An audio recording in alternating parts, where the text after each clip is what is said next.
Bisan sa mga kabuhat, mga problema, mga kasakitan, ang Diyos andam sa pag-comfort sa itong mga kasing-kasing pinagasi ang mga pulo. Sa mga awiton, o Diyos ni ako nagadon.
Nga kanunay samtang buhi pa to siya nga ginabalik-balik niya, gina-istorya, gina-share. And Psalms 23 verse 1 and 6, paborito nila na hindi nga versikulo. Ingon niya, ang Ginoo mao ang akong magbalantay, walay nakulang kanako. Ipahulay niya ako sa lunhawng sibsibanan o gitultulan niya ako sa tinaw nga katubigan. Gilinon niya ako, gitultulan niya ako sa dalan nga ang akong subayon. Tugod-uganan sa iyang ngalan. And verse 4, bisan pa maglakaw ako sa ngit-ngit sa walog sa kamatayon. Remember ni Nanay Lee, mga kaigsuanan, dili ako mahadlok kay nag-uban ka man kanako. Ipanaligdan mo ako o pinaagi sa imong sungkod o punan. 5, giandaman mo akong pagkaon at upanan sa dagang akong mga kaaway, gidihugan mo kong lana ang akong ulo, ipaawat mo ang akong lupa, ang imong kaayo o gugma mag-uban ka nako sa tibuok kong kinabuhi o magpuyo ako sa balay sa Ginoo hantod sa kahanturan. Maugin ni siya ang iyang memory verse mga kaigsuanan. Imagine memorize ka ng ulong ka verse mga kaigsuanan. Iangko si Nanay sa iyang kinabuhi, the Lord is my shepherd. Kaya siya man ang kartero o ang Ginoo o shepherd nga magkaantay niya sa iyang kinabuhi. Nasinatian yun ni Nanay. Ano yung nasinatay the Lord is my shepherd. Kung imo lang i-analyze na versikulo, the Lord is mine. That is, gitawag ka personal nga relasyon niya sa Ginoo. O nasinatian ni Nanay kung sa ang pagmamuhat sa shepherd, ang pag-amuma, pag-care, kaya mo na yung trabaho sa magbalantay, pag-care, pag-amuma, no? Paghatag sa iyang mga pagkinahanglan. So, muna iya ang paborito niya ng versikulo. Okay? Another versikulo ni Nanay, kung na mo yung Biblia, 1 to 16, pagkataas-taas anak nga versikulo mga kaigsunan, uno nga to sa 16, pero memoryado ka na ni Nanay. Yan na si Nanay kung sa pagpagalagang seryoso niya. Masaw na to ha, ang bulangot sa labing hananggon ng magpamiling ubos sa pagbantay sa labing gamahanan makaingon sa Ginoo. Ikaw ang akong maglalaban o ti panalipod. Ikaw ang akong Diyos o kanimo nagsaling ako. Ikan sa tanang katalagman na wala mo hisayri ilikay o gayon kagayon niya ingon man sa tanang sakit nga makamantay. That's why gani na-extend ang kinawin na kay ginag-claim niya kini nga bersikulo sa bisan daghang mga talagman, daghang mga malatian nga nikuan sa iya pa ng Ginoo na kiguban. Ingon niya verse 4, kabunan kaniya sa iyang mga pako. Bunod ang protection sa Ginoo. Atong panahunan na akay nanay o dili kagayon paunsa ubos sa iyang pagatiman.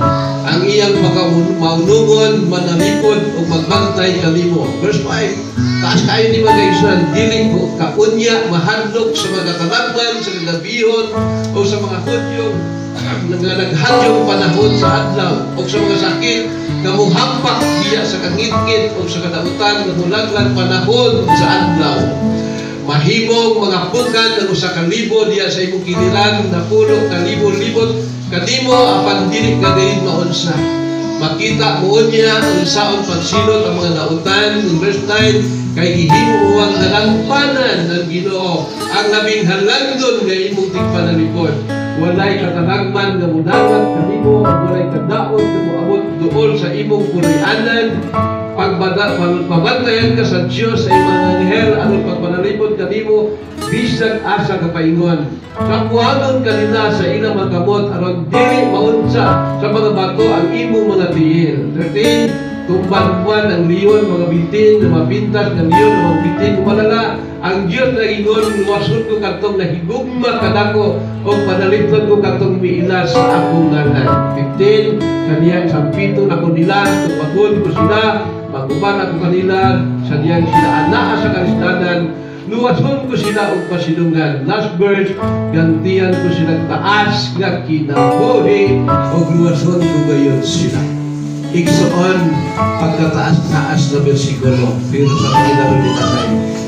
Ay sa tibo kong kinabuhi. Aron pagsuntong sa iyang kaayo o pagkitsayon may tuon sa iyang kabuton sulong diyan sa iyang templo. Ako na ang iyang imong verse man kay Exodus. One thing have I desired that I may seek and dwell in the house of the Lord all the days of my life. Ang iyang commitment sa o ang kinabuhi. Ang nagtuo ka na po, bisag tuon mamatay. Siya mabuhi. Amen.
Minsan ay dumarating ang kabiguan sa buhay mo, na para bang nag-aalinlangan ka sa Panginoon.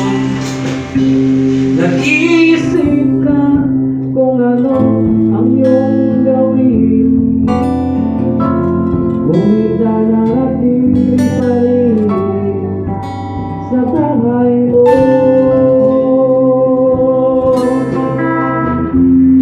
Huwag mawalan ng pag-asa, kaibigan. Ang mga pagsubok sa'yo'y dumaan lamang. Asahan mo, may handang tutulong sa'yo. Nagtitibay si Jesucristo. Ang sabi ng Panginoon, tumawag ka at ako'y sasagot sa'yo. At ako'y magpapakita ng mga bagay na di mo pa nakita.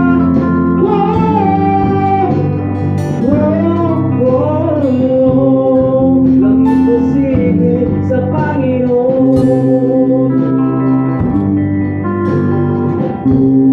Bakit minsan kay David nating lumimod sa Panginoon? Oras nang tayo'y sagana.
Chapter 27, verses 1 to 4. The Lord is my light and my salvation. Whom shall I fear? The Lord is the stronghold of my life.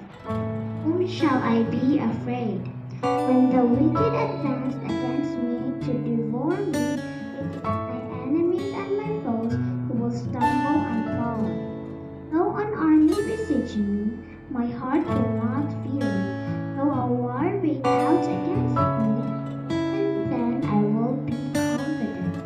One thing I ask from the Lord, this only do I seek, this only that I may dwell in the house of the Lord all the days of my life.